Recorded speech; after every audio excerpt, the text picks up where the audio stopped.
вече гледате Политиканти, 15-та епизода во ова трета сезона. Јас сум Боријан Јовановски и кај мене редовно ексклузивно гостува, да се представи.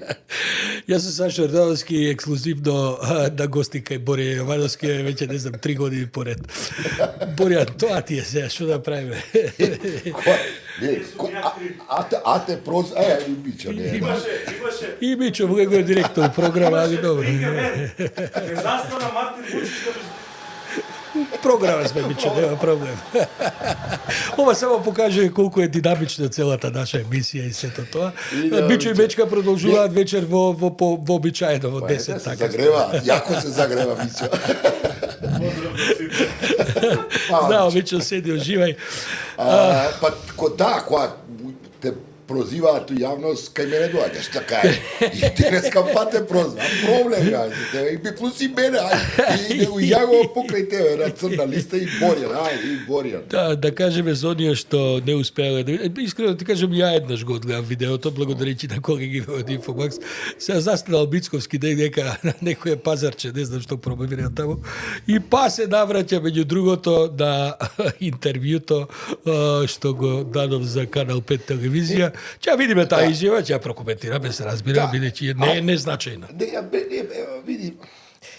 Добро, прво да ја видим изјава, да? Па види, мислам дека целата таа изјава ќе не воведе всушност во целата. Бидејќи знаеш како дојде време кога ние бидејќи излегуваме еднаш неделно, ти практично треба секоја вечер као овие од Инфомакс да правиш за да можеш да ги фатиш настаниве, бидејќи тоа што било понеделникот веќе вторникот е стара вест. Средата ја заборавиле. Па добро, сакам да кажам, такви се темпата. Па да видиме, да видиме изјава. Да, пушти ме режија да замолиме да пушти изјавата.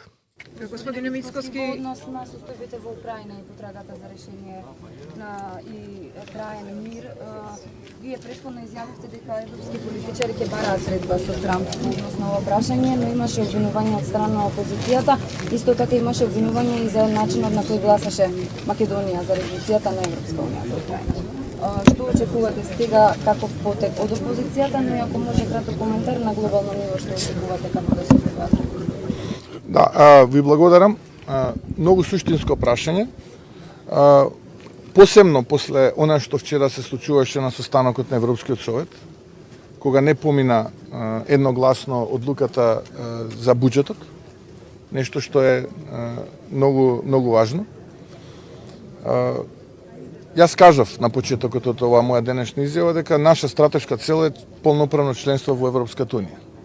Но исто така, наш стратешки партнер се Соединените Американски држави. И тука не треба никој да има дилема.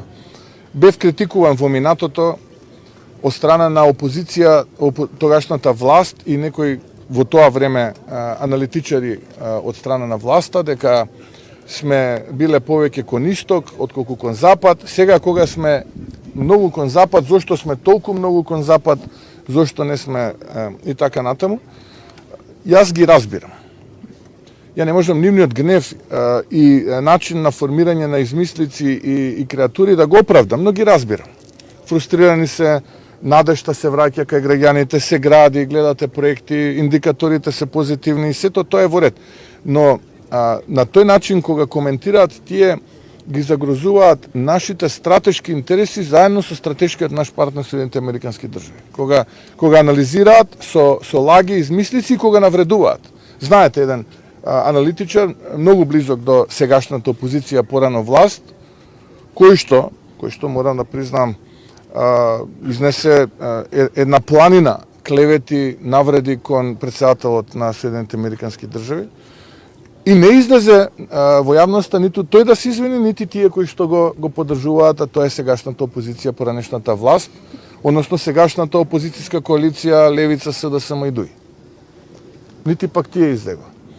Така што очекувам во периодот кој што следи да биде потврдено на што еднаш го кажав, и тоа веќе се потврдува. Најголемиот дел од европските лидери ќе бараат средба со претседателот Трамп и ќе бараат начин како да се стави крај на овој, би рекол, конфликт предизвикан од руската агресија во Украина.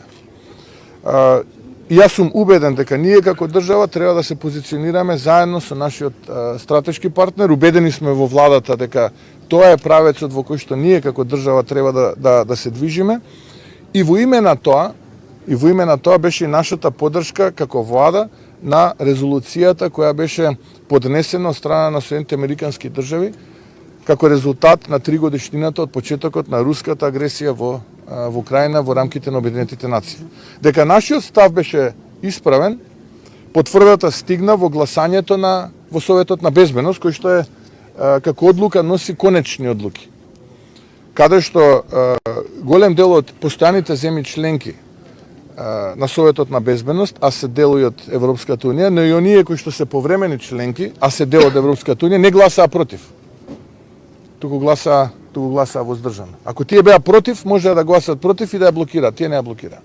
Со што резолуцијата во која што ние како коспонзори бевме, заедно со уште други 3 држави, а поднесена од Соединените американски држави, стана обврзувачка резолуција. Така што тоа е правецот кој што треба да ова влада, според моје мислење, да го следи. И цениме дека траен, одржлив мир во Украина е нешто што на Европа е потребна, но и на светот му е потребно. Господин Мицкоски, ќе влијаат ли Соединетите или ќе можат ли да влијаат Соединетите американски држави во деблокирање на европскиот процес на Македонија и спорот кој што го имаме со Република Бугарија? Може би тоа прашање треба ним да им го упатите. Дека јас секоја прилика ја користам каде и да одам, да побарам поддршка и да ги презентирам нашите аргументи, тука да немате никаква дилема.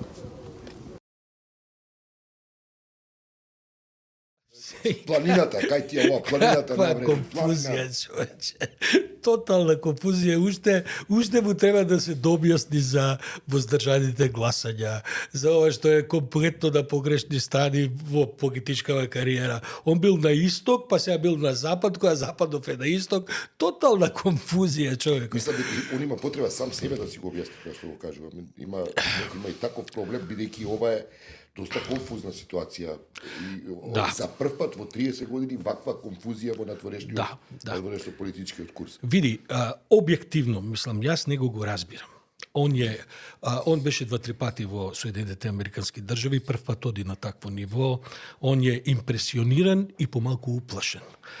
Тоа што таму му го приредуваат и што они покрај тоа што плаќаат консултанти едно друго, у суштина води коњопој на дворешна политика, пошто ние не видовме ни еден сериозен состанок со никого, освен со овие некои од нашиве што се таму лобистиве и така натаму. Он практично се е тоа по ходбици, се е тоа по трчање да се слика и така, и ништо не му успева. Во суштина е стигнат до кај трето ниво. Мило со Османи со мас се сликаш. Мислам, како да ти кажам, и сега, он од целата таа конфузија, бидејќи е неискусен, види, јас него го разбирам, ова се конфузни времења за сите, нит многу поголеми државници од него се фргани во шок, затоа што ова што го приредува Трамп е стварно шок за целиот свет. Мислам дека дури и Путин ја шокира, Нетањаху беше онака оригинално шокиран у Белата куќа, не знаеше кај да фати. И сега точно продолжува да се однесува као, што викаше Фрчко, као Визигот пред витражите на Нотр-Дам. Сега, наместо да искористи момент и да каже, види, дојдено е време да навистина малку се. Он во бизнис класата со стюардесата се консултира, доаѓа овдеки од тротоар ни соопштува дека одлучивме да застанеме. Види, не оти некој нас не праша што сме одлучили така натаму, но елементарно е за надворешната политика кога си волку неискусен како што е Мицкоски, да се вратиш во државата, нит неговата коалиција знае што прави, нит председателката на државата знае што прави.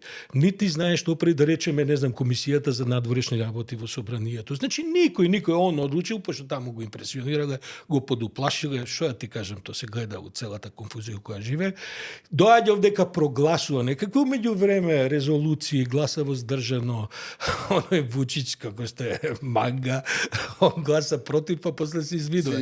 Овој нема капацитет за такви работи. Тажно. И тоа е брухара Вучич. Па добро, нормално. Нешто ова со Трамп, USAID, повлекување и така натаму, сам дека е одличен повод да се продискутира за една тема за која 30 години вака стално е во рацете на овие патриотски, така наречени струи, кои со неа гаѓаат често, а тоа е дека некој е проамерикански. И тука стварно е добар момент да расчистиме што значи проамерикански. Ние обично сме биле нарекувани проамерикански. И сега бараат од тебе да ти му се извиниш на Трамп. Мислам дека треба да расчистиме за дека не сме ние проамерикански поради некаква субмисивност кон амбасадата, кон некое раководство во Вашингтон, туку дека се залагаме за принципи кои досега биле фундирани во Вашингтон, во лидерот на слободниот свет, како што тоа се нарекуваше. Во моментот кога тие принципи се доведени во прашање во неговиот центар, не само што треба, туку нужно е и потребно за луѓе кои држат до принципи да го критикуваат, да ја критикуваат кризата во тој центар, кога тој центар ги доведува во прашање тие вредности. Во случајот со Трамп, тоа се случува. И Трамп не го крие тоа.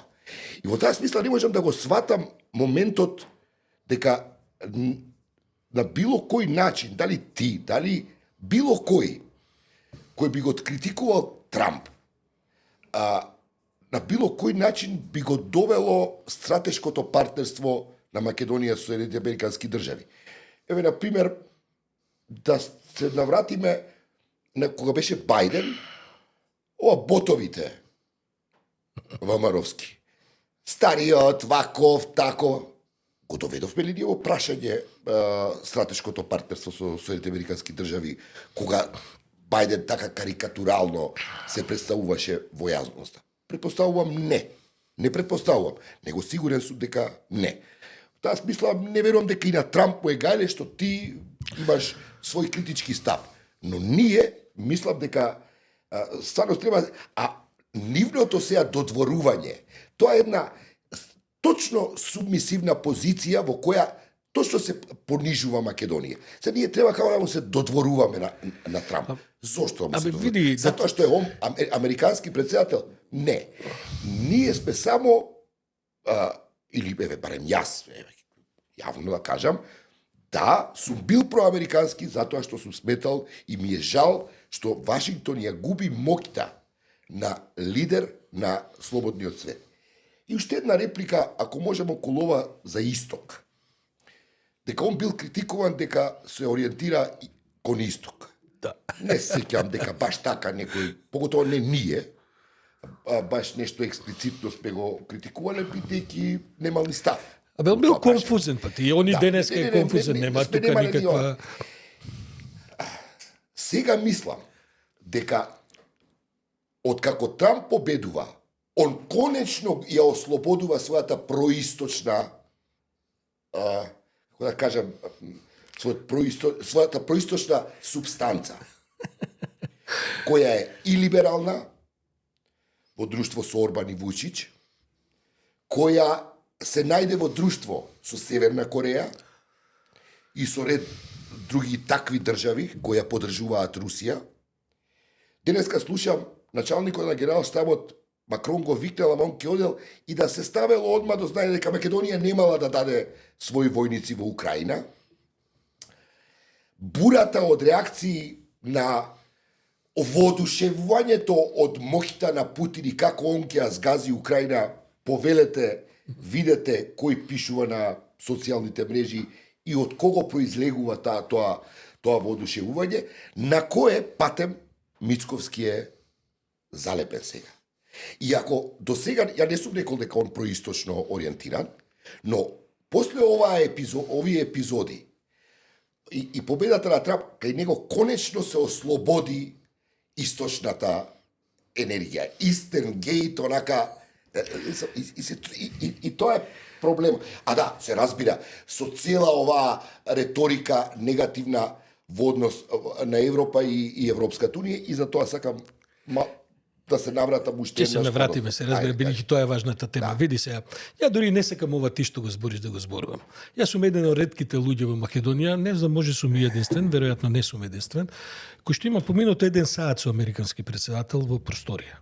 И еден во разговор. новинар македонски кој правел Добро, со американски. сакам да кажам, добро, не знам колку Со луѓе Клинтон. кои што се шефови на State Department, знаеш какви тешкаши, кои што види, не да затоа што сега ја нешто тука сум паднал нешто на такви биле времињата. Овдека се случиле работи во последните 20-30 години кои што професионално ме донеле во контакт со таа најтешката, знаеш, кој ќе овдека ова што не гледаат луѓето веројатно 80% не ни памтат кој бил Ричард Холбрук.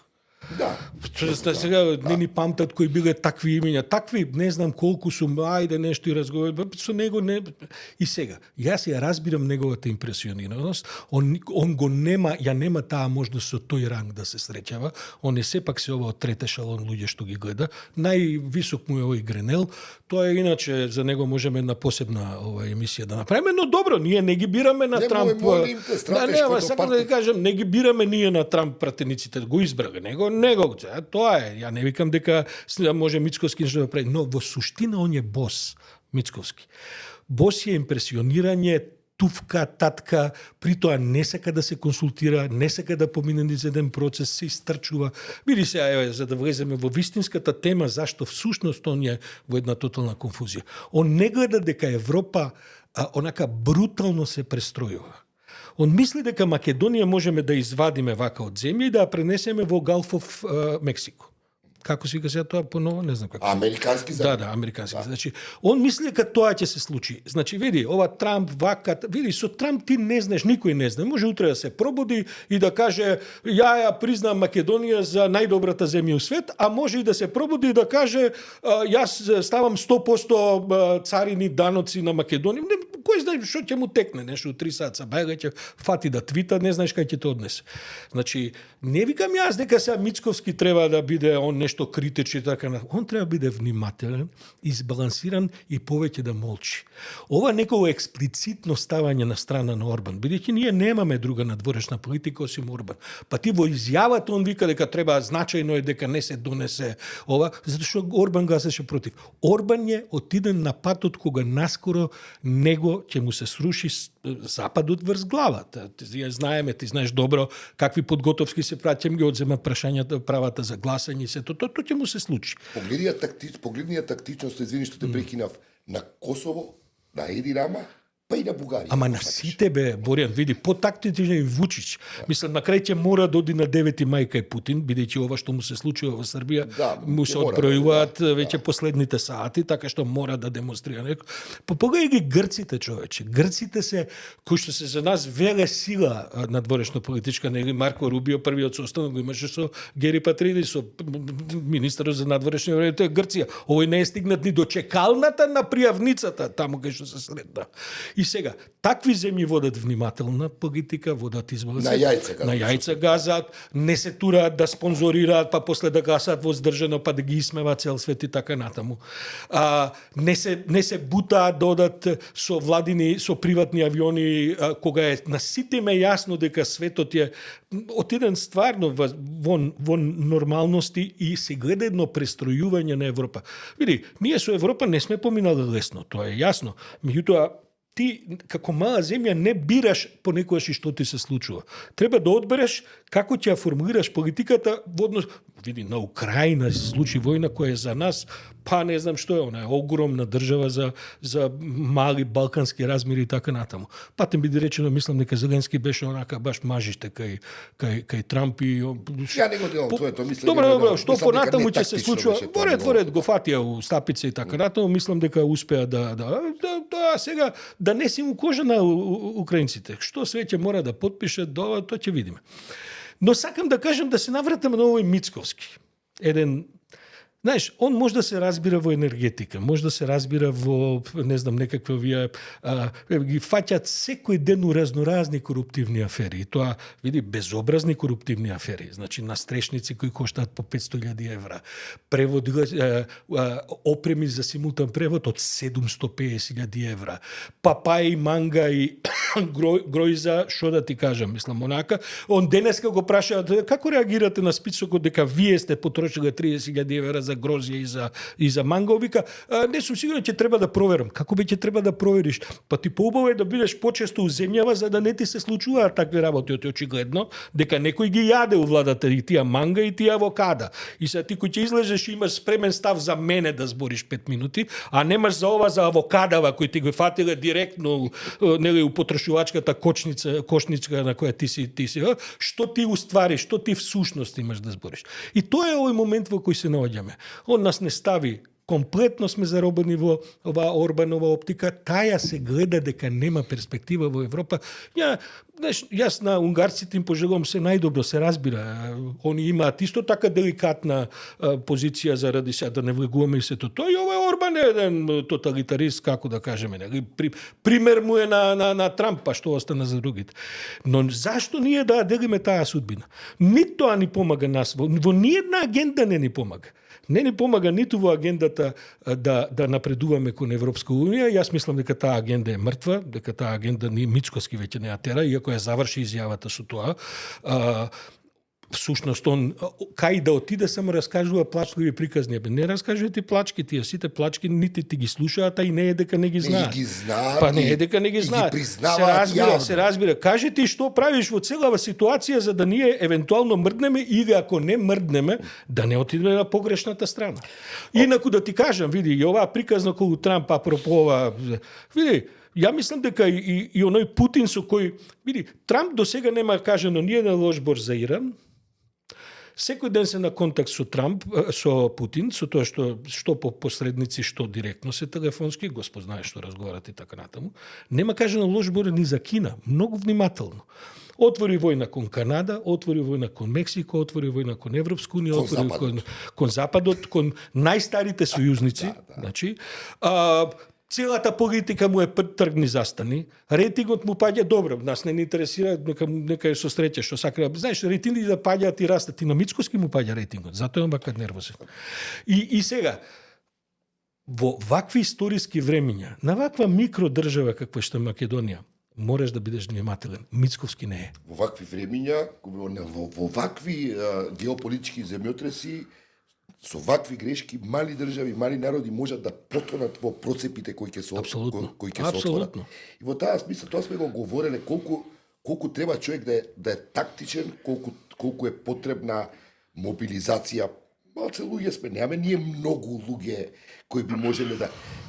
Ова е време за кохезија. Па тоа го збориме. Ова е одличен повод за обединување на нацијата околу својата иднина и добро промислување. Околу Европа овој момент. Не знам колку пати треба го повториме тоа. Истата фрустрација ја доживувам и јас, како и секој еден друг наш граѓанин во однос на Европа и се она што ни го приредија во овој 30 годишен пат. И сега, како да кажам, човек треба, кога води политика, кога има таа чест, да е избран од луѓето да ја води државата, ти можеш да се препустиш на собствената емоција. Јас па и ти не си дозволуваме да се препуштиме на емоцијата. Инаку, кога би се препуштил на емоцијата, кој знае што би кажал во врска со Трамп, кој знае колку би требало да се извинувам после. Мислам, да. И се обидуваме да. И сега, види, и ние на место, ние упорно го повторуваме, да, неправедна била Европа. Знаеме, не повредија, многу мина од нив, тоа го знаат, впрочем и нашиот гостин во денешното издание исто така тоа ќе го потврди. Како да кажам, кога Европа го доживува овој удар, а ние сме цивилизацијски дел од Европа, ние припаѓаме на Европа и многу е жално што ние не можеме себе си да се видиме во тој цивилизацијски европски конгломерат, бидејќи би ни дал, како да кажам, би ни дал потик, би ни дал енергија, би ни дал она што они го нарекуваат во кампањата гордост. Ние припаѓаме, ние реално со тоа што сме правеле како мала нација, припаѓаме на тој цивилизацијски конгломерат кој е сега под удар. И гледај што се случува. Го гледам начинот на кој се сити кон она што го доживува Европа. Јас разбирам да го кажеш тоа, ама не се оди, како ти кажам, ова е као дете мало кое оди на погреб со тапан, за да, еве сега да видите вие како е кога ви е тешко. Кај ти тек тоа Мислам, како да кажам. Слушај, ги гледам коментарите во четов. Исто се толку збунети како што е цел свет збунет. Значи, мислам, каша попаре, значи од вика не можам више зборите глупости до тоа дека браво да види сите ние сме збунети. Ништо тоа не е спорно. Само да бидеш премиер во ваква една збунета ситуација, прво мораш да го прошириш кругот на луѓе со кои ти разговараш. Дозволи да се однесува како буквално како неваспитано дете кое отидено на некоја приредба. И сега ние, сега ќе видите, ти ова, чекаме малку. Мислам, има ред, некакви правила на елементарно однесување во тие меѓународни односи, но не знам, предпоставувам дека, види, сашо, дури ја не мислам, некој велат Европа за ова ќе ни врати. Не мислам дека ќе ни врати. Ма нема, не, види. Мислам дека Европа нешто сега, ќе оди, пази, не викаат. Макрон сепак не поканува, иако кој е придонесот на Македонија околу што еве да испратиме војска во Украина во тој европски состав. Колку ние тоа им значиме. Секако нема пресудно значење. Тоа е за нас. Боријан, важно. Ние испраќавме војска и во Ирак, и во Афганистан. Се разбира дека беше символично тоа. Ама се разбира, никој не очекува дека нашите 20-30 војници дека таму ќе направат промена. Тоа беше вежба за нашите војници. Меѓу другото, и еден приклучок. Тоа така се тера. Значи никој не вика дека ние што се ќе смениме судбината на континентот. Важно е во овие. Знаеш што ми е, Боријан, види, ова се историски времиња. На овие времиња потоа тераш 50 години последици. Застанеш ли на погрешната страна или види, можда е подобро и да не застанеш се уште на ниедна страна, ама не да застануваш на страни ничим изазван. И ова со партиите кои луѓе, мислам, стварно е непримерно. Ова е време, кој СДС, кој ВМРО, кој ДУИ, мислам, све е толку небитно кога ќе видиш какав е влогот и во времињата во кои ги живееме. И сега ако нема, ова е стварно време за лидерство. Да речи, и оние има таа историска шанса да биде лидер. И он бега од таа шанса. И се приклонува кон Трамп, кој еве, јас сум многу лојален, го фатив периметарот и после сите ќе дошле по него. Мислам, не знам, ми е жал воедно и страв и загрижен сум искрено како граѓани за иднината, бидејќи стварно е непредвидливо, генерално е непредвидливо. Добро, мислам дека го апсолвиравме Мицкоски, но сепак може да треба малку повеќе да поразговараме за тоа што се случува сепак во Европа, бидејќи мислам дека завршува една голема ера на европски пацифизам. Ние неколку пати тоа го спомнуваме и во емисииве заедно и со Мечка и со Мичо и ние кога зборуваме така. Сега почнува едно време кое што ќе значи промена многу базична на курсот на Европа. Една Германија која ќе одлучи да инвестира 900 милиарди евра во одбрана, тоа не може да нема и кинетички последици. Тоа значи овој тип на физички последици. Знаеш, тоа Рајна Метал кој ќе почне да произведува тенкови, после тоа во моментот кој ќе реши да престане да произведува, им треба 10 години да застанат. Значи Европа оди во едни темелни преуредувања, тие ќе бидат делумно, како и секогаш со Европа, бидејќи се тоа сепак 2-30 држави во прашање, ќе бидат делумно конфузни, делумно спротиставени, тешка приказна е, тоа се разбира дека е така, но нема ништо да биде исто како што било досега. И во таа смисла, и тоа и Тонино Пицула потоа го зборува во разговорот што утринава го снимавме со него, многу е важно како мали држави како Македонија дури символично ќе се постават во таа приказна. Знаеш како викаше Кисинџер, сега да го цитирам, вика има само една пострашна работа од тоа да бидете противник на Соединетите Американски држави, а тоа вика да бидете сојузник со Соединетите Американски држави. Бидејќи се тоа големи сили кои кога ќе тргнат по своите интереси, ние не можеме да предпоставиме каде ќе заврши цела оваа приказна и сега кога би почнале да разговараме што се плановите на Трамп, мислам дека ниво Америка се уште не е јасно, ако и на Трамп му е јасно што точно му се плановите, но има муабет во тоа, не е сега време за тоа, но пак ќе повторам, вакво градење позиции во бизнис класа во авион кога се возиш, без да направиш елементарни консултации, јас сум речиси сигурен дека председателката, како и ние од телевизија дознаш. Види, што ја мислам за капацитетот на Гордана Силјановска-Давкова и за тоа дали она ќе го свика Советот за диаспората, односно за безбедност, тоа е друго прашање, но има формални кругови кои што мора да се поминат. Потоа, тие кругови кои ќе ги поминеш, реално ти даваат и други аспекти во приказната и второ, ја унисонираат целата приказна на ниво на цела држава. За да ова сега што го правиме не мора да го водиме, бидејќи гледачите ни се и така збунети. Ние дури со овој разговор и со ова стоење на Мицко на пазар, кај што секој ден дава по некој изјава по 2 пати дневно белки, тоа внесува збунетост кај граѓаните. Ти оди со цела влада 3 дена у Унгарија, не носи ни еден албански министар. Што е сега на тоа пораката? Оди кај Ердоган, ние точно не разбравме што е разговарано кај Ердоган.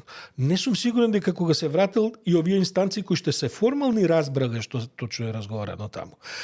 Оди во Америка, ни праќа сликички од кошаркарски сали, ни праќа сликички од пиење кафиња, ни еден формален состанок.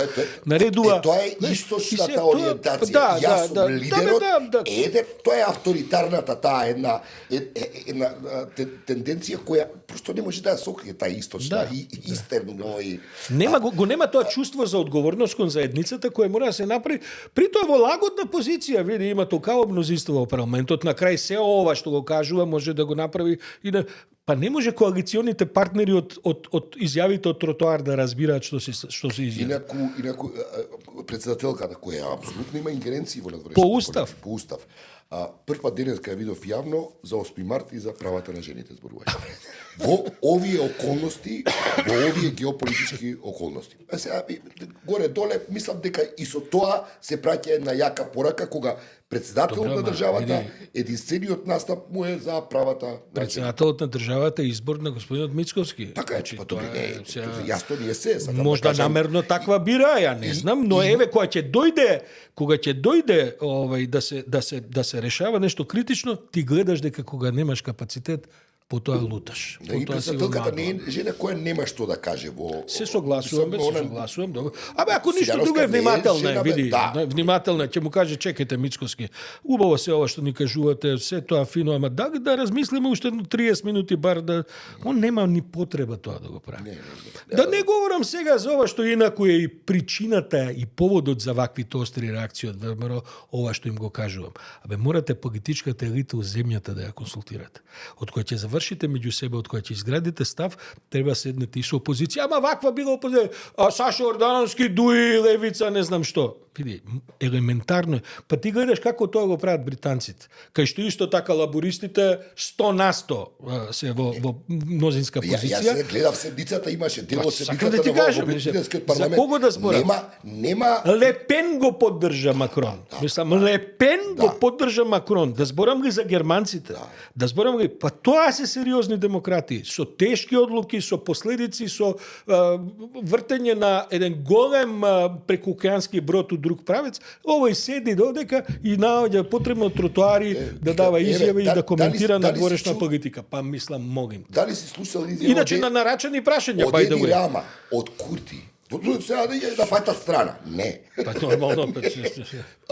Бугарите, не знам. Ја не сум... Биди, точно, Америка е стратешки партнер и Америка треба да ни остане стратешки партнер. Но многу тактично треба да се постави нашата држава барем.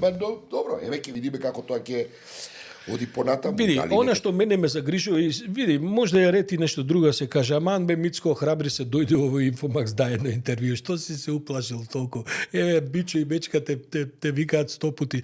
Тоа оставише со тротоари, со партиски соопштенија, со пресконференции. Дојде овдека у студио да се изнагледаме што се вика вистински прашања кои што не се нарачани, кои што нема да ти бидат поставени по тротоари за да водиш меѓународна политика од негде од тротоар. Не му да добро работите, мислам дека ова што денеска го правеше после сите овие екскурзии во странство е резултат на едно големо незадоволство. Мислам дека има незадоволство во партијата пред се кај него.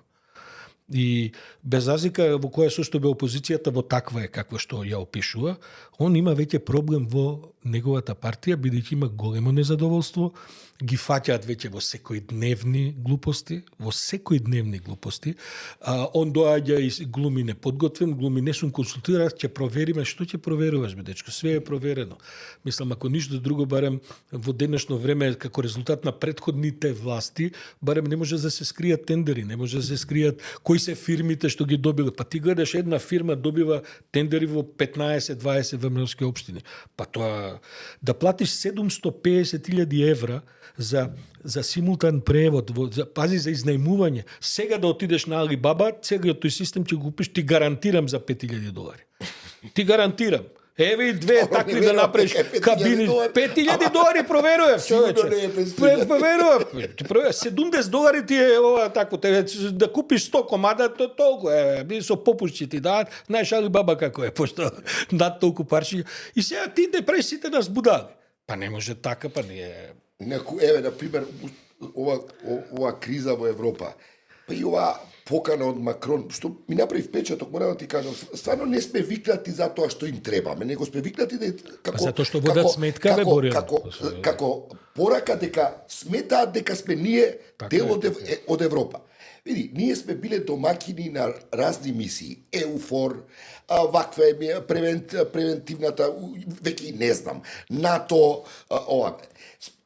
Сме биле домакини. Сме учествувале во разни мисии. Ги имаме овие лоши искуства со Европа. Во ова време кога Европа вели ова ние мора да се промениме.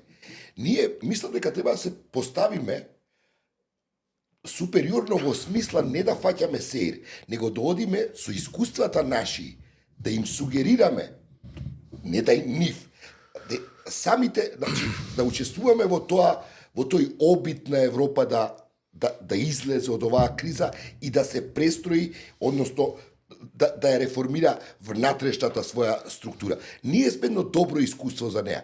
Нашиот рамковен договор, морам да кажам, и тој тип на уредување на една мултикултурна и мултиконфесионална средина.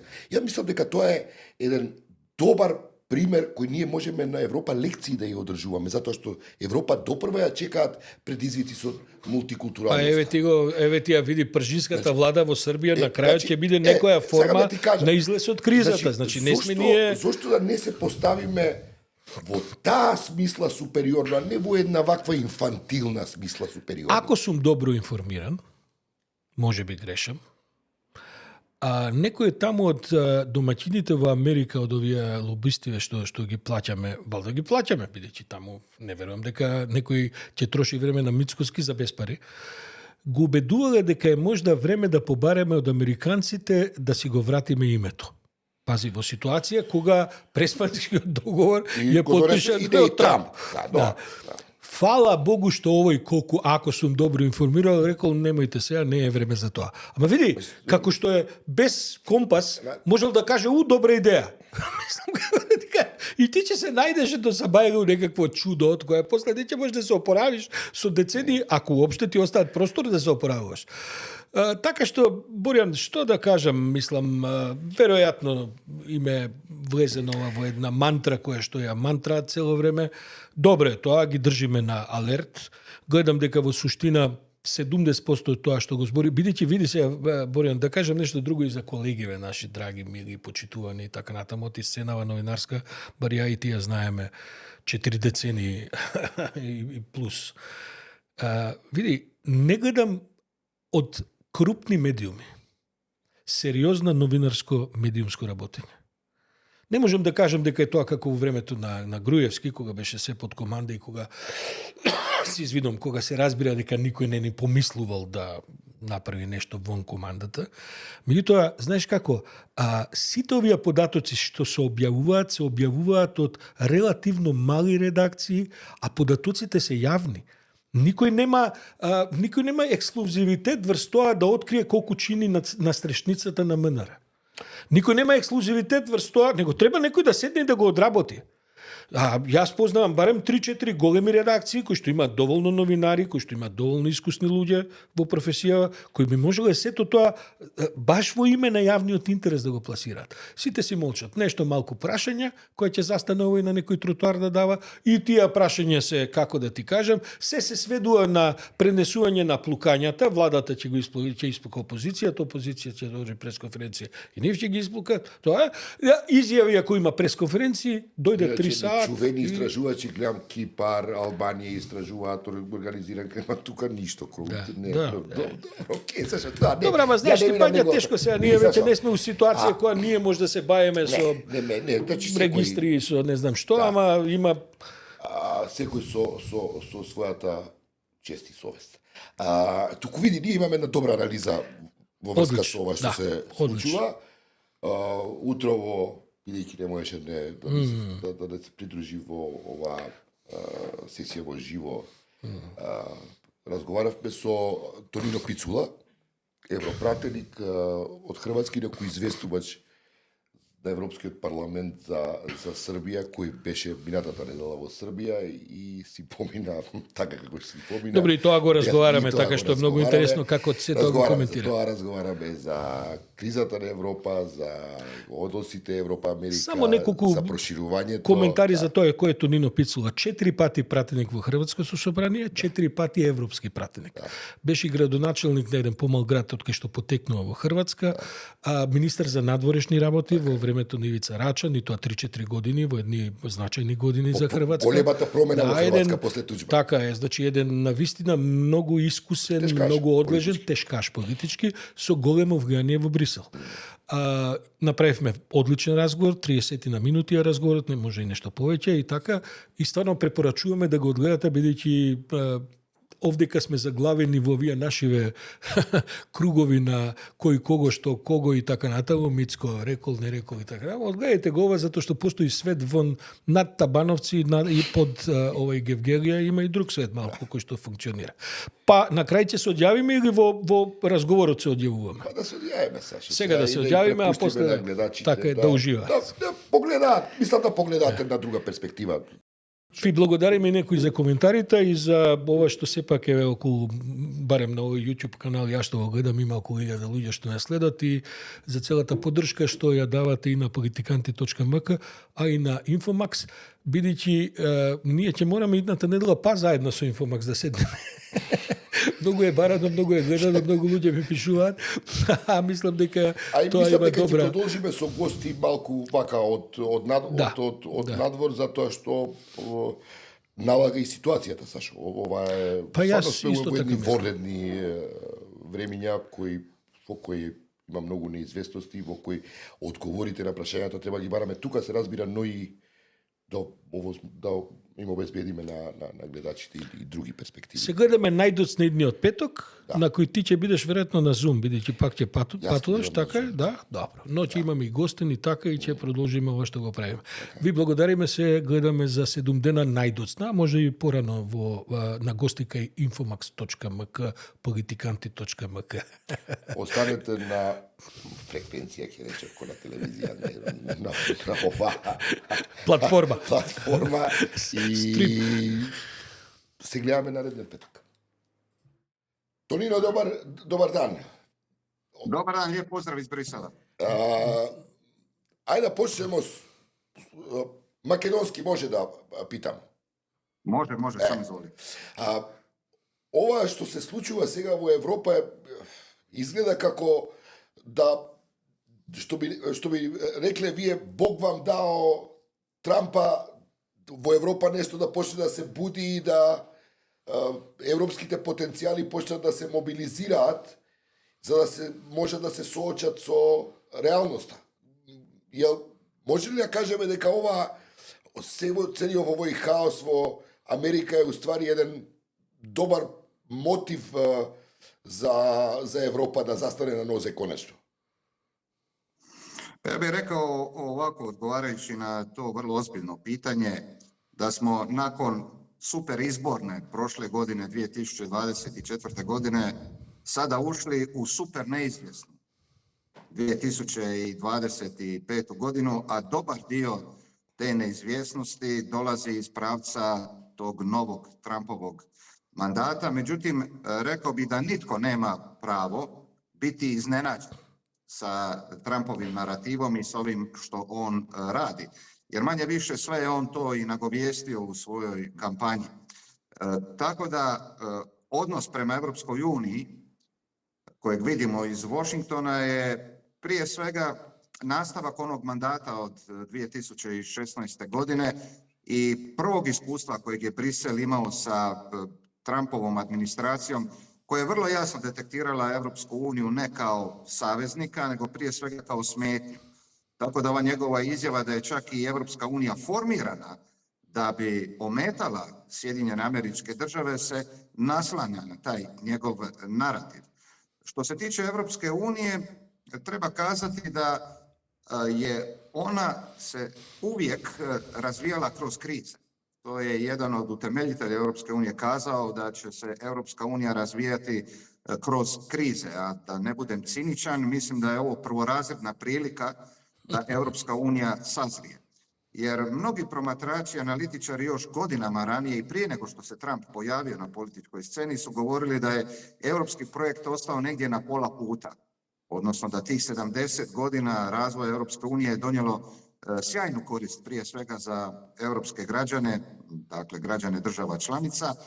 Međutim, da je postala prekompleksna, da se odluke donose sporo, vrlo komplicirano i ovo je na neki način mediji, kao što je to naravno bila i hladnoratovska kriza, da Europska unija doista dobro razmisli kako dalje funkcionirati, jer ovo stanje kako je danas očito ne može se održati i dolazimo do jednog saznanja da Europska unija koja je krenula kao regionalni mirovni projekt nakon Drugog svjetskog rata i koja je dobila na kraju krajeva i Nobelovu nagradu za mir 2012. godine, sada po prvi put se mora ozbiljno naoružati, odnosno razmisliti o sigurnosnim aspektima, o obrambenim aspektima i tu sad zapravo dolazimo do onog što smo mi neki govorili već pred puno godina, da zajednička vanjska, sigurnosna i obrambena politika ne smiju ostati najslabije karike u razvoju europskog projekta. To ćemo nažalost morati napraviti vrlo brzo jer se suočavamo sa najneprijateljski orijentiranom američkom administracijom u povijesti transatlantskih odnosa sa nesagledivim posljedicama. Sve to ok, Tonino, ima li ovaj prostor Evropa za, kako što velite, da razmisli?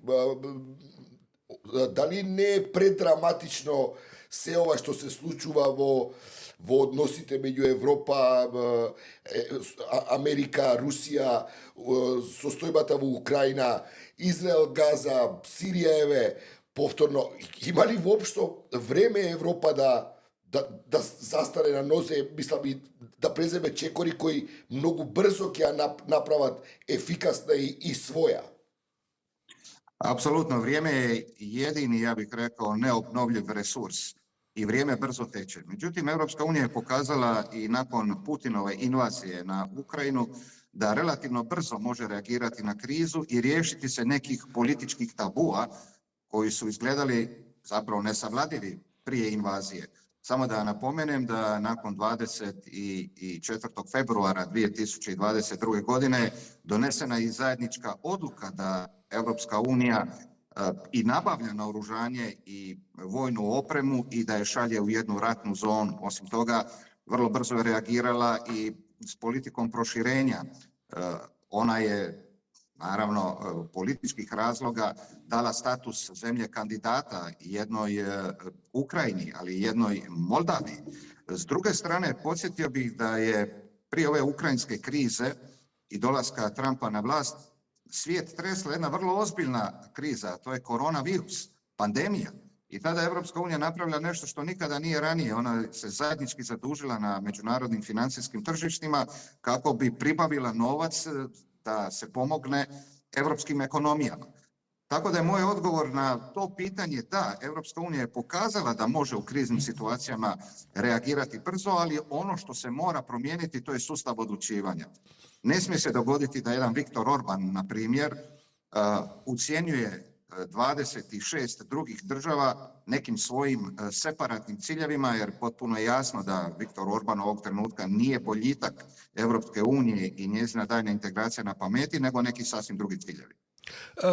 Кога сме веќе кај Виктор Орбан, бидејќи за нас е тој многу важна политичка личност, нашата влада и особено господинот Мицкоски, премиерот, се многу тесно поврзани со господинот Орбан и оваа трансверзала која поминува од Скопје преку Белград до Будимпешта, нам по наша оценка ни прави големи штети, но по нивна оценка е бирање на вистинската страна во оваа цела какофонија која се случува на многу опасен начин во Европа и во светот. Значи, прашањето ми е, има ли механизми да се ограничи правото на гласање на Унгарија, на Маđарска? Како изгледа, бидејќи ги слушаме ние тие најави, така, но ова до сега е се тоа со молење, со виткање раци, со уцени, со понуди, има ли всушност механизми да Унгарија да одбере дали сака да продолжи да биде членка на Европска унија, или може и понатаму да блокира се што може една држава да направи за разлика од сите други 26 членки? Кои се механизмите? Naravno, pitanje funkcioniranja Evropske unije, kao što znamo, dobar dio odluka se donosi konsenzusom, dakle svi moraju biti suglasni sa prijedlogom odluke. Međutim, već i tokom ranijih Orbanovih obstrukcija te zajedničke europske politike, kazalo se da postoje mehanizmi da se ta vrsta blokade zaobiđe. Nemojmo zaboraviti da Viktor Orban prije svega egzistencijalno ovisi ne samo o ruskom plinu, kako on to voli reći, nego prije svega o evropskom zajedničkom tržištu. Dobar dio ekonomske razmjene Mađarske se odvija upravo sa članicama Evropske unije i ako išta Orban dobro razumije, to je jezik novca. Evropska unija ima mehanizme kako ga može zaobići i ja mislim da će Orbanovo ponašanje prije svega motivirati Evropsku uniju da i dalje istražuje načine kako odblokirati procese koju jedna ili dvije članice Europske unije iz svojih razloga nastoje zaustaviti. To se pokazalo u nekoliko navrata efikasnim ovog trenutka i mislim da Unija ima, naravno, dovoljno mehanizma da to napravi. Što se tiče mog osobnog mišljenja o toj stvari, o Orbanovoj politici, ja bih samo podsjetio kada je Ujedinjena Kraljevina izlazila iz Europske unije nakon Brexita, da su oni aktivirali takozvani članak 50 i pokrenuli odvajanje. Meni je žao što nema članak 50 bis kojim bi se mogla neka članica Europske unije nakon opetovane obstrukcije politika Europske unije, vitalnih za njezin razvoj, izbaciti iz Europske unije. I mislim da bi Orbanova Mađarska bila prvi kandidat za to. Само уште едно прашање пред да поминеме на балканските наративи, истории и така натаму. Каква е атмосферата во Европскиот парламент? Бидејќи ние имаме добра, да речем, слика за тоа што се случува во Брисел со Европската комисија, со Европската унија и така натаму. Што се случува во Европскиот парламент? Како изгледа тој рефлекс на ова се што, бидејќи тоа сепак телото во Европа кое што ја представува целата шареноликост на сите можни политички опции кои што денеска владеат низ европските земји. Што правите со колегите? Има ли кавги, има ли расправи, има ли суштински дебати, има ли консензуси? To je vrlo važno pitanje. Svi smo očekivali zapravo nakon prošlogodišnjih izbora za Europski parlament da će krajnja radikalna desnica zapravo dobiti puno više mjesta u Europskom parlamentu. Njihov uspjeh je nedvojben, dobili su više mandata nego u mandatu ranije. Međutim, pokazuje se da nije riječ samo o krajnjoj desnici, nego riječ je o tradicionalnim proevropskim političkim formacijama u Europskom parlamentu, hoće li se one držati zajedno i u ovome mandatu. I tu ključnu ulogu igra relativni pobjednik tih izbora, to je Europska pučka stranka, dakle Europski pučani, umjerena desnica, IPP. Koji su pokazali su u ovih nekoliko slučajeva da rado surađuju sa krajnjom desnicom i mislim da je to jedna prije svega loša poruka građanima Europske unije, jer sigurno da krajnja desnica ovog trenutka ne razmišlja o tome kako ojačati Europsku uniju. Međutim, postoji jedna velika razlika u njihovom ponašanju danas u odnosu na recimo 8 godina. Tu već spomenuti Brexit je bio vrlo ljekovit, prava medicina za njih, jer prije Brexita mnogi su govorili, upravo ti desničari, da oni žele da njihove države članice napuste Europsku uniju, ali kad su vidjeli koje su to posljedice izazvale za samu Ujedinjenu Kraljevinu, više niko ne govori da želi napustiti Europsku uniju. Čak ni njezini najveći protivnici. Ali izabrali su drugu taktiku. Oni žele ne više anulirati Uniju, oni ih žele ažurirati prema nekim svojim političkim apetitima. Dakle, izabrali su ono što bi se prije govorilo, hod kroz institucije i nastoje i kroz Europski parlament prije svega, ali i kroz Europsko vijeće gdje sjede neki njihovi predstavnici, utjecati na promjene u politici Europske unije. Dakle, vidjet ćemo zapravo što će se događati na dva fronta u Europskom parlamentu, koji još uvijek ima dominantnu proeuropsku većinu, ali ono što je puno važnije za budućnost Europe, to su izbori za nacionalne parlamente. Tu ćemo na neki način mjeriti kolika je uspješna politika sadašnje komisije Europskog vijeća i parlamenta. Da li ova situacija konsolidiraše ova tradicionalna koalicija među socijalistите, socijaldemokratite, IPP, zelenite i liberalite? Ili i ponatamu je IPP-vo kolebanje na dve stolici, što bi se reklo, i so ekstremната desnica, no i so ova tradicionalna politička formacija koaliciona? Ja bih volio da ovaj razgovor možemo ga naravno i ponoviti negdje tamo u maju, ali odgovor na to pitanje pučani moraju dati u Španjolskoj jer imajući svoj kongres negdje u aprilu, da li u Valenciji ili u Madridu, i pred njima se naprosto nameće jedna suštinska dilema. Da li će slijediti ovu strategiju Manfreda Webera, koji je šef Europskih pučana, ali i šef frakcije Europskih pučana u Europskom parlamentu, ili će doći do neke promjene u korist jačanja tradicionalnih veza sa drugim proeuropskim formacijama u Europskom parlamentu, kao što su socijalisti, zeleni ili liberali. Dakle, to je pitanje prije svega i za novog, vjerojatnog kancelara Njemačke, gospodina Merza, hoće li on napraviti ovaj otklon od politike Manfreda Webera ili neće. Meni se čini da su vremena ozbiljna da bi se bilo koja politička grupacija koja zagovara Europsku uniju kockala sa političkim dilovima, sa onima koji doista rado gledaju puno više prema istoku, naravno mislim na Vladimira Putina, ali koji pokazuju simpatije za novog protivnika Europske unije, a on je na zapadu po prvi put u povijesti, to je američki predsjednik i njegova administracija. Tonino, се зборуваше за проширувањето на Европската унија кон Западен Балкан и сега прашањето се поставува во целиот овој хаос.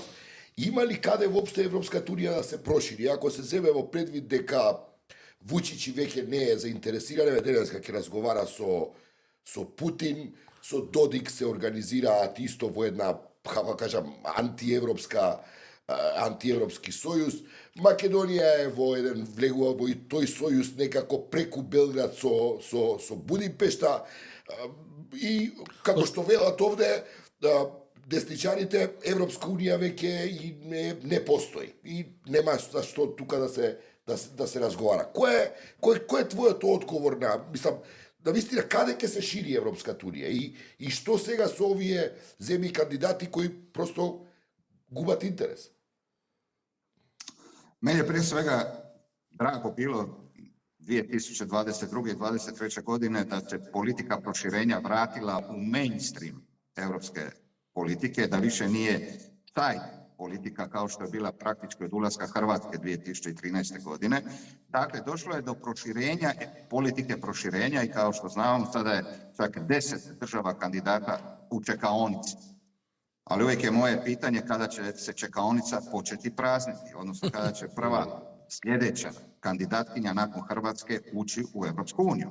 I jedna mala digresija, čisto povijesna, historijska, ovo je već sad period najduži u povijesti Europske unije u kojoj nije došlo do proširenja.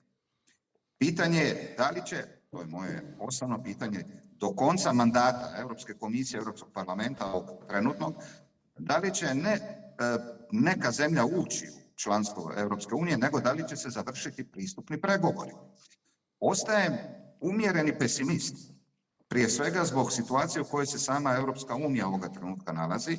Nitko to neće javno priznati, naravno, ali čini mi se da će se sada Europa morati puno više baviti sobom u postojećim granicama, jer su ovo prevratnička vremena U prvom odgovoru sam naravno jasno naznačio da Europska unija se nalazi pod pritiskom svih ostalih relevantnih geopolitičkih čimbenika, a politika proširenja mogla bi biti ponovo tek servisirana.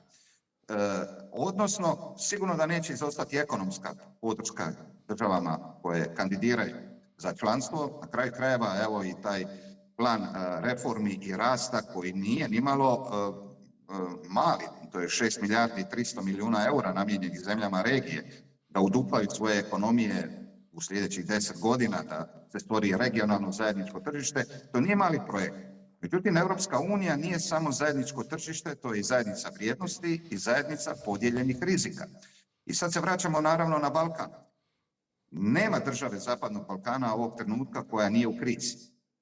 Da li je ona u krizi zato što nije ušla u Europsku uniju već ili zato što postoje doista dugoročni deficiti u demokratskom razvoju, to je sad otvoreno pitanje. Europska unija sigurno nije nebitna u tom procesu, jer i mnogim državama, pogotovo Sjevernoj Makedoniji, nije ispunjeno neka od važnih obećanja koja su data godinama ranije. Sjeverna Makedonija je čak mijenjala svoje ime, napravila je bolne kompromise, ali vidimo da ne napreduje. I to je sigurno izazvalo reakciju i na domaćoj političkoj sceni, raste euroskepticizam i Europska unija mora zrelo razmisliti da li treba pojačati napore na Zapadnom Balkanu ili će se to odgoditi, što bi po mom mišljenju imalo loše posljedice za cijeli europski projekt, jer ni priroda ni politika ne vole vakuum. Uvijek neko dođe sa strane pa popuni. Ako to nije Europska unija, znamo ko je zainteresiran.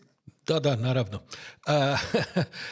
Moram да кажем дека овдека со добар интензитет се следеше вашата неодамнешта пред 10 дена мисија во Белград и ги видовме сите провокации, сите непријатности, а дури и навредливи моменти на кои бевте изложени. Меѓутоа, во неколку ваши настапи, последен пат ве гледав на N1 пред некој ден и така натаму, вие инсистирате на тоа дека покрај тоа што тоа изгледа дека беше непријатно, како што и беше целата таа мисија, дека србите всушност зад затворени врати сакаат да разговараат за европскиот пат на Србија и така натаму. Ајде малку околу тоа, бидејќи она што ние го добивме како впечаток е дека вас не само што ве третираат како едно диво месо во целиот процес, веројатно и затоа што сте Хрват, туку и дека сега Вучич е во момент кога навистина има тешки избори пред себе. Како ја коментирате целата ситуација? Што ви се овие впечатоци, особено после неколку дена престој во самиот Белград? Zapravo nisam bio iznenađen samim tokom svoje misije u Beogradu. Moram odmah kazati da sam preko delegacije Europske unije u Beogradu zatražio doista razgovor sa svim relevantnim faktorima koji odlučuju o političkom životu u Srbiji. To se radi uvijek u okolnostima kad stalni izvjestitelj odlazi u zemlju za koju je nadležan. Mene nije htio primiti predsjednik Vučić, predsjednik u ostavci Vučićević, ni ministar vanjskih poslova. Oni su odlučili da reduciraju kontakte sa mnom samo preko predsjednice parlamenta, gospođe Ane Brnabić. Imao sam i priliku razgovarati sa koalicijom na vlasti. To su bili tvrdi razgovori, ali meni je važno da je taj dijalog zapravo uspostavljen. Kada je riječ o Srbiji i meni koji obnašam ovu dužnost u ime Europskog parlamenta, treba kazati da sam ja samo alibi, odnosno izgovor vlastima u Srbiji da ne rješavaju stvari, a problemi o kojima treba razgovarati sa Srbijom su znatno stariji od mog imenovanja za stalnog izvjestitelja za Srbiju. Nije to Nino Picula odgovoran zato što Srbija stagnira na svom europskom putu. Zadnje pregovaračko poglavlje je otvoreno pred 3 godine, a sve ove ocjene o stanju u zemlji zbog kojih su se vlasti ljutile u Beogradu postoji u drugim dokumentima i Europskog parlamenta i Europske komisije, a zadnja potvrda tog zaostajanja Srbije na europskom putu je došla u decembru prošle godine kada Europsko vijeće nije dopustilo otvaranje klastera 3. Dakle, nije problem to Nino Picula ni moja nacionalnost, problem su naravno moji politički stavovi koji su vrlo kritični prema autokratskom režimu vlasti u Beogradu, ali, kao što ja volim kazati, vlast u Srbiji biraju isključivo srpski građani, niko drugi. Međutim, Europska unija zadržava pravo da ocijeni da li ta vlast ispunjava neke standarde potrebne da Srbija napreduje na svom putu. I evo da zaključim moj dojam da neizvjesno je pitanje kako će se završiti aktualna politička kriza u Srbiji, ali o tom rezultatu utječu 4 faktora. Prije svega vlast, ona je najodgovornija. Tu je i institucionalna opozicija koja ne utječe na vlasti, ali naravno tu je i koristi svaku priliku da da do znanja da je živa. Vidjeli smo i ove nemile scene u Narodnoj skupštini neki dan. Treći faktor su svakako studenti koji predvode najmasovnije građanske nemire u zadnjih 30 godina. I četvrti faktor je međunarodna zajednica koja za sad reagira vrlo diskretno, drži se, rekao bi, kao duh iznad voda i ne daje neke jasnije ocjene o stanju u Srbiji, osim što je osudila naravno nasilje prema prosvjednicima i njihovo privođenje. Kao što je osudila i privođenje državljana Europske unije i njihovo izgnanstvo. Znači, što se Srbije tiče, sve su mogućnosti otvorene. 15. mart se najavува како голем собир во Белград. Во кој правец, очигледно е дека кризата ескалира таму и во кој правец мислите дека тоа може да се движи? Кој може да преземе таму некоја политичка одговорност? Кој може да ги артикулира политички тие ставови на студентите? Кои се они? Што всушност, за што се залагаат они? Добро, се разбравме тоа дека бараат владење на право, но во суштина, дали е тоа едно проевропско движење? Каде тера тоа? Često su me pitali i o tome se često i piše zašto nema europskih zastava na tim velikim protestima. Postoji jedna zastava koja se pojavljuje osim srpskih zastava. Interesantno, riječ je o rumunjskoj zastavi. Zašto rumunjska zastava na tim prosvjedima? Zbog Laure Kovesi, dakle žena koja vodi borbu protiv korupcije u Europskoj uniji, koja je šefica Europskog ureda javnog tužiteljstva, izrazito je popularna među ljudima koji, evo, danima, zapravo mjesecima sada protestiraju i to je jedna točka poveznice između Europske unije i nezadovoljstva velikog broja ljudi u Srbiji. Dakle, prije svega, revolt koji gledamo iz dana u dan je posljedica rušenja one načetresnice na željezničkoj stanici u Novom Sadu, gdje je nažalost poginulo 15 ljudi i 2 je vrlo teško ozlijeđeno, i reakcije vlasti koje su pokušale zapravo zataškati to. I to je izazvalo revolt. Međutim, kada se taj revolt već dogodio i to u masovnim razmjerima, postavlja se pitanje da li će se on politički artikulirati na temelju ova 4 zahtjeva, koje još nisu do kraja ispunjene od strane vlasti, i hoće li to stvoriti neku novu političku realnost u Srbiji. Izlaz je ili dijalog, ili izbori. Ne želim razmišljati o trećoj varijanti. Što se tiče izbora, njih institucionalna opozicija odbija, jer ona zapravo zahtjeva, i tu se vraćamo na Sjevernu Makedoniju, ona recimo nije zadovoljna sporazumom tipa Pršina. Zašto? Zato što je tada, čini mi se, vrijedio nekih 100 dana za pripremu novih izbora, a u nekom sporazumu kojeg bi opozicija voljela vidjeti, oni traže od 6 do 9 mjeseci kako bi se stekli uvjeti da se održe pošteni i pravedni izbori. Tako nešto vlast odbija. Tako nešto vlast odbija.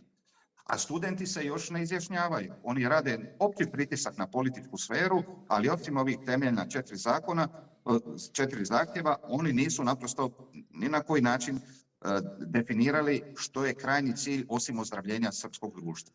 Pa dobro, za koga работи времето, Тодино, во Србија? Се чини дека сите мислат дека времето работи за нив. Da, misle svi da će neko drugi zapravo odustati ili napraviti posao umjesto njih. Zato je ova situacija vrlo kompleksna i ja nisam siguran što je iduća faza. Spomenuli ste 15. mart i veliki skup u Beogradu, međutim danas upravo je 7.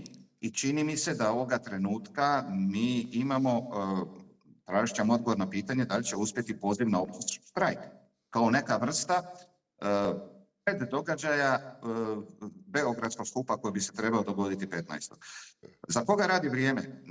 Vrijeme nisam siguran da ovog trenutka radi za bilo koga ukoliko se ne dogodi neka vrsta društvenog dogovora o tome u kom pravcu ići dalje. A што е Тонино со Косово сега, бидејќи Европа, Брисел го губи Вашингтон како партнер, до сега таму се действуваше координирано Вашингтон и Брисел, но сега го имаме повторно гренели Трамп кој веројатно ќе се враќаат на она опција за поделба на територии на Косово, Германија и Франција кои не се очигледно во дослуг со Вашингтон. Во кој правец тоа може сега да води целата ситуација? И поготово имате ли одговор на прашањето дали Америка останува во бонд стил како една од поголемите бази која е некаков гарант за некаков елементарен мир и елементарна стабилност на таа невралгична точка на Балкан. И конечно, дали Македонија може да биде маневрски простор за решавање на тие прашања на Косово? To je naravno pitanje na koje bi svi voljeli znati odgovor. Možemo jedino pogledati u retrovizor i vidjeti kako se Trump ponašao na Balkanu u svom prvom mandatu. Svi dobro pamtimo kada je u Bijelu kuću pozvao tadašnjeg premijera Abdullaha Hotija i srbijanskog predsjednika Vučića i praktički ih prisilio da prihvate jedan set sporazuma o međusobnom normaliziranju odnosa, ali interesantno, ni u jednom od tih sporazuma nije spomenuta Evropska unija. To je naravno bilo pred jedno 7 godina. Hoće li Trumpova administracija nastaviti ignorirati Evropsku uniju i u ovom mandatu i krenuti unilateralno rješavati neka otvorena pitanja na Balkanu, ostaje da se vidi. Međutim, mislim da svi autokrati na Balkanu su se malo požurili u tom svom radovanju. Sjećamo se nakon izbora kako je Dodik slavio ponovni dolazak Trumpa. Međutim, nakon objave ove presude, kojom je zapravo osuđena godinu dana zatvora i 6 godina zabrane bavljenja politikom, State Department, dakle Marco Rubio i njegovi, su izradili podršku radu institucija u Bosni i Hercegovini i naprosto jasno su kazali da oni stoje iza te presude. Što se tiče Kosova, vidjeli smo rezultate izbora, gospodin Kurti je izgubio apsolutnu većinu u svom parlamentu i vjerojatno će morati potražiti koalicijske partnere. Da li će to značiti neki period nestabilnijih odnosa na samom Kosovu, ovog trenutka teško mi je procijeniti, a pogotovo mi je teško procijeniti hoće li doći do američkog povlačenja iz baze Bonstil na Kosovu. Trump se poigrava s idejom generalnog smanjenja američkih trupa u Europi, kojih je ovoga trenutka po 65.000, odnosno on ima neki plan da bi smanjio broj vojnika, a preostale trupe bi trebale sufinancirati države Evropske unije koje su članice NATO-a. Dakle, tu ima puno otvorenih pitanja. Ja ne bih volio da ponovo svjedočimo sukobima na Kosovu, jer u neka drugačija vremena vidjeli smo Banjsku, vidjeli smo Zubin potok. Dakle, međunarodna zajednica mora doista imati zaoštren fokus prema Kosovu, jer je to sjetište mnogih kriza koje mogu puknuti u susjedstvu Kosova. Уште едно прашање, Тонино, во врска со Македонија и во врска со Унгарија. Унгарија и пречи на Европската Унија со тоа што и блокира некои важни стратешки одлуки.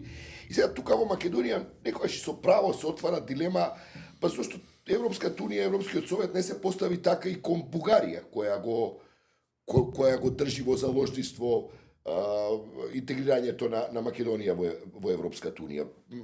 Кој е твојот одговор на таа една доста актуелна тема и дилема кај нас во Македонија? Ja mislim da je odgovor na to vrlo ozbiljno pitanje vezan za buduće funkcioniranje Europske unije. Ona je sada došla na raskrižje.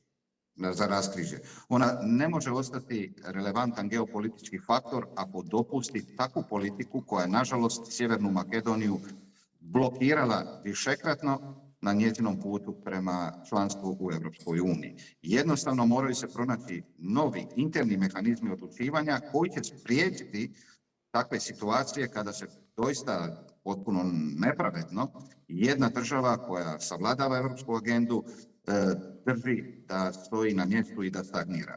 Svako drugo rješenje, ja mislim da ne samo da je nepravedno, nego s obzirom na očekivani pravac razvoja Europske unije je i nerealno, jer ne može Europska unija računati na svoju egzistenciju, na sposobnost obrane od različitih malignih utjecaja, a da zapravo itekako ne reformira sustav odlučivanja, a nadam se da će jedan od benefitora takve politike biti upravo Sjeverna Makedonija.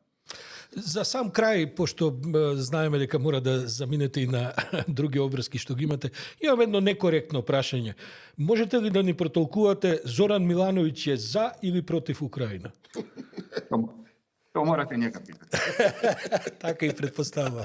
Бидејќи јас не можам, јас ја следам од близко ситуацијата во Хрватска, али не можам да сватам секогаш на кој позиции стои вашиот председател. Пицула, благодарам многу, одличен разговор, баш ми е задоволство. Пицула, hvala vam puno. Vidimo se. Hvala i vama na ovoj prilici i nadam se da ćemo se opet naći i razgovarati, ali u boljim okolnostima od ovih. Така е. Со големо задоволство.